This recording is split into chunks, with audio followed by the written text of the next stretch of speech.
ఏ విధంగానైతే రేవంత్ రెడ్డి గెలిపించిండ్రో మరి అక్కడికి వెళ్లి మల్కాజ్గిరి అంటే రేవంత్ నాకు అందుకే ప్రేమ.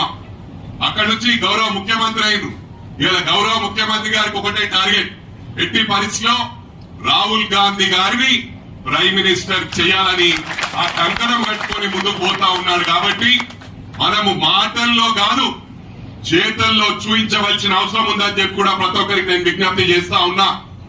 ఏదేమైనప్పటికీ ఇప్పుడు ఇక్కడ ఎదురు చూసేవాళ్ళు అన్న ఫస్టే అన్నాడు, మాకు ఇక్కడ మీ మాటలొద్దు, మనం పనిచేస్తాం కానీ అన్నతో అందరు మాట వింటేందుకు వచ్చినాం మేము, మీరందరూ మాట్లాడొద్దని.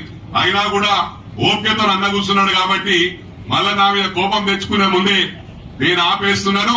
రేపటి నుంచి మన కాన్స్టిట్యున్సీ వైజ్ సమావేశాలు ఏర్పాటు చేసుకుందాం. అప్పుడు బ్రహ్మాండంగా మాట్లాడుతున్నాం. ఇక్కడ రేవంత్ అన్న గురించి ఎదురు చూస్తున్నారు. కాబట్టి ఈ అవకాశం ఇచ్చిన నా ప్రియమైన సోదర సోదరులకు